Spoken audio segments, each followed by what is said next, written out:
दिवसांपासून सुरुवात झाली होती बॉयकॉट मालदीव ट्रेंडला। पंतप्रधान नरेंद्र मोदींनी लक्षद्वीप दौरा केला आणि याच दौऱ्यातील फोटो व्हायरल झाले आणि त्यावर मालदीवच्या मंत्र्यांकडून टीका टिप्पणी झाल्यानंतर बॉयकॉट मालदीव ट्रेंड झाला आणि भारतीय किनारपट्टीचा जयघोष सुरू झाला।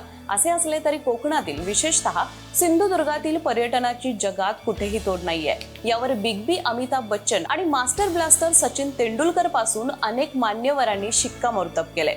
शिवाय सोशल मीडियावर मालदीव बाबत नाराजीचा सूर दिसू लागलाय। यात सेलिब्रिटी ही मागे नाहीयेत। अक्षय कुमार, सलमान खान, कंगना रनौत, कार्तिक आर्यन, जॉन अब्राहम, श्रद्धा कपूर, क्रिकेटपटू सुरेश रैना, इरफान पठाण, हार्दिक पांड्या, वीरेंद्र सेहवाग यांच्यासह अनेकांनी भारताची किनारपट्टी आणि पर्यटन स्थळे सर्वोत्तम आहेत हे दाखवण्याचा प्रयत्न केलाय। पण या सर्वात विशेष लक्ष वेधून घेतलंय ते भारतरत्न सचिन तेंडुलकर यांच्या ट्विटने।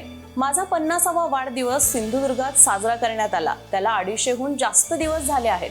किनारपट्टीवरील या शहराने आम्हाला जे पाहिजे होतं त्यापेक्षा जास्तच दिले। नेत्रसुखद स्थळांच्या जोडीला अप्रतिम आदरातिथ्य आम्ही अनुभवलं। हा आठवणींचा खजिना घेऊन आम्ही तेथून परतलो। भारताला सुंदर किनारपट्टी आणि बेटांचा समूह लाभलाय। त्याच्याबरोबरच आमचे अतिथी देवो भव तत्वज्ञान असल्याने अशा सुखद स्मृती तयार होतच असतात, असे त्याने म्हटले आहे। खरंच कोकणाबद्दल बोलावं तितकं कमीच आहे।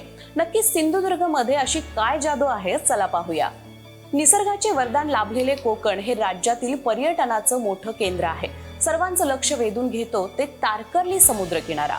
हा किनारा पारदर्शक स्वच्छ पाण्यामुळे लोकप्रिय आहे।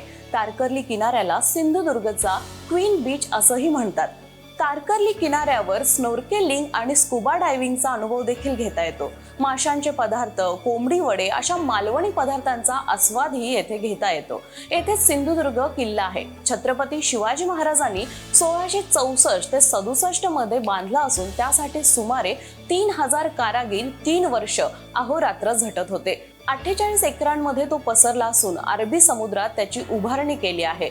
उत्तम जतन केलेल्या या किल्ल्याच्या आत 3 गोड्या पाण्याच्या विहिरी आणि शिवराजेश्वर मंदिर आहे।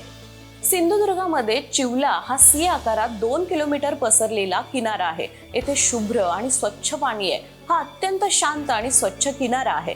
मालवणच्या उत्तरेला साधारणपणे 19 किलोमीटरवर तोंडवळी किनारा हा मऊ शुभ्र वाळूचा एक सुंदर समुद्र किनारा आहे। येथे फारशी वर्दळ नसली तरी मंद हवा सतत वाहत असल्यानं वातावरण तजेलदार असतं। देवगड तालुक्यातील मिठबाव किनारा असाच मनमोहक आहे।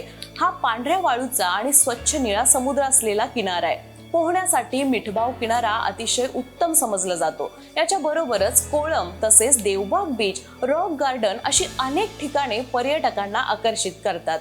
गेल्या वर्षी जून महिन्यात मुख्यमंत्री एकनाथ शिंदे यांनी सिंधुदुर्ग जिल्ह्याच्या विकासासाठी विविध योजनांसाठी 679 कोटी रुपयांच्या निधीस मान्यता दिली होती। तुर्तास सिंधुदुर्गबद्दलची ही माहिती तुम्हाला कशी वाटली नक्की कळवा। व्हिडिओ आवडल्यास लाईक करा। अशाच नवनवीन व्हिडिओसाठी माय महानगर लाईव्हला सबस्क्राईब करायला विसरू नका। धन्यवाद।